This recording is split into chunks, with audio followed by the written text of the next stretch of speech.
안녕하세요. 그날입니다.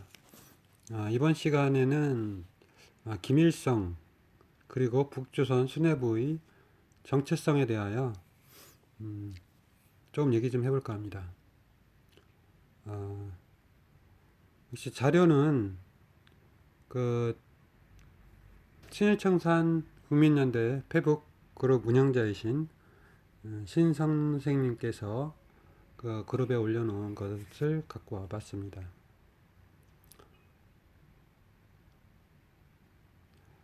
2013년 8월 13일 기사이고요.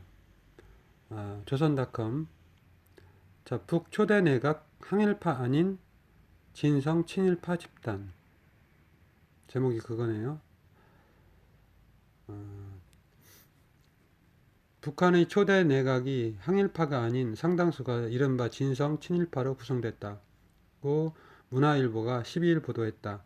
이는 북한 건국 세력 대부분이 항일무장단체라는 북한과 일부 종북 인사들의 주장이 허구임이 명백하게 드러난 것으로 전문가들은 평가하고 있다. 문화일보에 따르면 8.15 광복절 68주년을 맞아 국책연구기관이 분석한 결과 북한 김일성 정권의 초대 내각과 군부 등 주요 핵심 간부 중 16명이 친일파인 것으로 확인됐다. 먼저 김일성 집안 자체가 친일파를 다수 배출했다. 당시 부주석 서열 2위로 임명됐던 김일성의 동생인 김영주부터 일제강점기 시절 헌병 보조원으로 근무한 친일파였다는 것이다. 또 김일성의 어머니 강반석의 칠촌 아저씨인 강양욱은 일제강점기 도의원을 지낸 친일파였으나 북한 정부 수립 후 인민위원회 상임위원장을 지냈다. 내각 구성에서도 독립운동가 출신들이 많은 대한민국과는 다르게 친일파들이 많았다고 문화일보는 밝혔다. 단적으로 초대 내각의 부수상이었던 홍명희는 이광수 등과 함께 일제 강점기 말 전쟁 비용 마련을 위한 임전대책 협의회에서 활동했으며 사업부장 장흥근은 중천 참의 출신 보이성 부상이었던 김정재는 양주군수를 지냈다. 문화선전성의 조일병 부상은 친일단체인 대화숙 출신으로 학도병 지원 유세를 주도한 것으로 알려졌다. 문화선전성 부부상 정국은은 아사히신문 서울지국 기자를 역임했다. 당시 군부도 일본군 장교 출신들이 핵심 요직을 차지한 것으로 분석됐다. 북한 초대 공군사령관인 이활, 북한인민국 부사단장인 허민국, 인민국 기술 부사단장인 강치우 등은 모두 일제 강점기 시절 일본군 나고야 항공학교를 졸업했다. 정부 국책연구원의 한 연구원은 문화일보와의 인터뷰에서 당시 북한의 숙청 대상은 친일파가 아닌 정권의 비협조적인 세력이었다며 많은 애국지사들이 김일성에게 충성하지 않는다는 이유로 숙청됐다고 말했다. 반면 이승만 정부 초대 내각은 상하이 임시정부 대통령을 지낸 이승만 대통령, 임시정부 내무총장을 지낸 이시영, 광복군 참모장을 역임한 이범석 등 임시정부나 광복군 출신 인사들로 구성돼 대조를 이뤘다. 이런 연구 결과는 건국 과정에서 북한은 친일파 청산을 했고 대한민국은 제대로 하지 않아 민족 정기가 훼손되고 있다고 주장하는 일부 단체 인사들이 주장을 전면 반박하는 것으로 주목된다. 저는 이 기사에서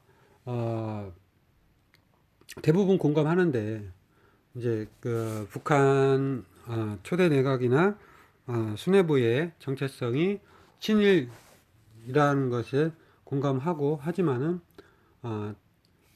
그렇다고 해서 대한민국 이승만이나 뭐 임시정부 또 어떤 이러한 인사들이 광복군 출신 인사들로 구성되었다는 것은 동의를 저는 하지 못합니다. 왜냐하면 최근에 일본 앵글로 재팬 국적의 이승만이라는 것이 알려졌고 또 저는 대한민국 또한 초대 내각부터 해갖고 전부 다 친일파 또는 신분 세탁한 토착 밀정 왜구들로 저는 보고 있고 현재까지 그 대물림은 계속되고 있다.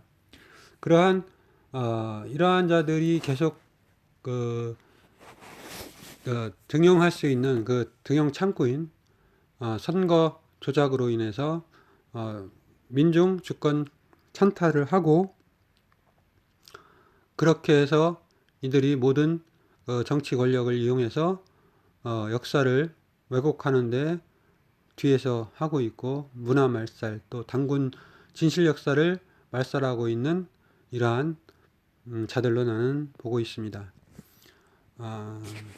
그 뿌리를 찾아 올라가면 1895년 전후로 태어난 KOREA, 이들의 그때부터 해서 대물림은 계속되고 있다. 즉 간단하게 말하면 민중 자주권 말살 시스템으로 지금 현재까지 130여 년 가까이 지나고 있다는 것입니다. 저는 그렇게 개인적으로 해석을 합니다. 자, 그리고 그러면 또 친일청산 국민연대에서 올라온 영상을 하나 또 보도록 하겠습니다.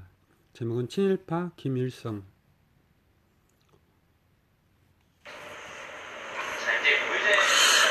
김일성이에 대해서 얘기를 한번 해보겠습니다. 김일성이는 1912년생이죠. 이자가 7살 되던 해에 3.1 만세운동이 일어납니다. 1919년에. 만세운동을 하기 때문에 많은 그 조선의 백성들이 집을 비우고 거리로 나가죠. 태극기를 흔들면서. 당연히 빈집이 되잖아요. 거리에들 나가 계시니까. 근데 이 7살짜리 김일성이가 그 빈집을 털러 다닙니다. 아주 영악한 놈이었죠.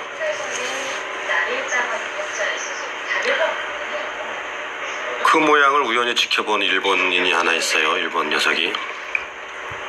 아베 노부유키라는 놈입니다. 조선의 마지막 총독이었죠. 존 하지 중장에게 한반도의 관할권을 포기한다는 항복문서를 쓴 당사자입니다. 그자가 항복문서에 사인을 하고 서명을 하고 나서 일본으로 돌아갈 때 이렇게 얘기하고 가죠. 나는 조선에 진 게 아니다. 미국에 졌을 뿐이다. 그리고 내가 통치하는 동안 조선인들에게 무언가를 심어놨다. 그래서 너희들은 향후 100년간 통합하지 못할 것이다. 그리고 나는 다시 돌아온다. 이러고 떠난 놈이에요. 아베 노부유키.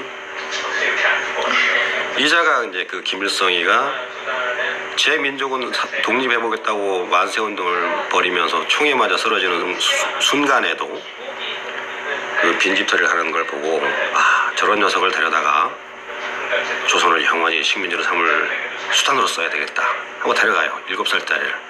그래서 친일 간첩 교육을 시키죠.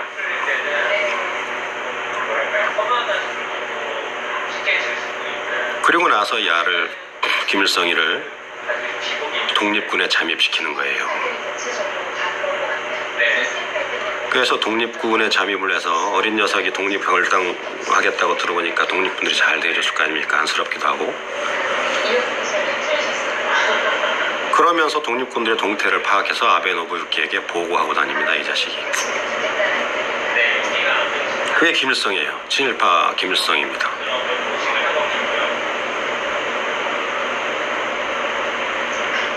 미국이 진주만을 폭격을 당했을 때 아베 노부유키가 이것은 아닌 것 같다. 전선을 너무 확대하는 것이다 라고 반대해요. 그리고 얘가 직감하죠. 미국이 참전하면 일본이 위험해질 수도 있다. 어렵게 얻은 이 한반도를 빼앗길 수도 있겠구나. 직감합니다, 얘가. 그래서 김일성이를 불러들여서 어쩌면 내가 일본으로 쫓겨갈지도 모르는데 너는 남아서 이 한반도를 장악하고 있어라. 이런 밀명을 받죠. 김일성의 정체입니다, 이게. 어떤 사람들은 김일성이가 무슨 독립운동을 했다느니 이러는데 다 거짓말입니다. 이런 비하인드 스토리가 있어요. 6.25 전쟁이 벌어진 이유도 바로 이 아베 노부유키의 지령을 받은 김일성의 작품이죠. 1945년도에 히로히토가 항복을 선언했을 때 일본에서 가장 큰 사회적 문제는 패배주의입니다. 역사상 들어본 적도 없는 무시무시한 핵폭탄을 2방을 맞고 이 사람들이 일본인들의 마음속에 무엇이 있었느냐. 우리 민족은 이제 저주받은 민족이다. 아무것도 할 수 없다는 패배주의. 이 패배주의를 극복하지 않고는 일본은 절대 일어설 수가 없었어요. 그 역할을 김일성이가 담당합니다. 아베 노부유키의 밀명을 받은 김일성이가. 어떻게 되는 거냐? 전쟁을 일으키라 하죠. 아베 노부유키가 김일성이에게. 그 전쟁을 통해서 일본은 단 3년 만에 세계 경제 대국으로 성장합니다. 패배주의를 아니라 한 번에 깨끗이 털어버리고 경제 대국으로 다시 태어나요. 이것이 6.25가 벌어지게 된 내막입니다. 김일성이 같은 친일파가 아직도 이 땅에 살아남아서 김정일이, 김정은이까지 내려와서 우리 민족을 70년간 해방된 지 70년이 되었음에도 불구하고 아직까지 통일하지 못하도록 만든 아베 노부유키의 그 당시 계략이 지금도 먹히고 있다는 뜻입니다. 국민 여러분, 김일성의 실체에 대해서 바로 보시기 바랍니다.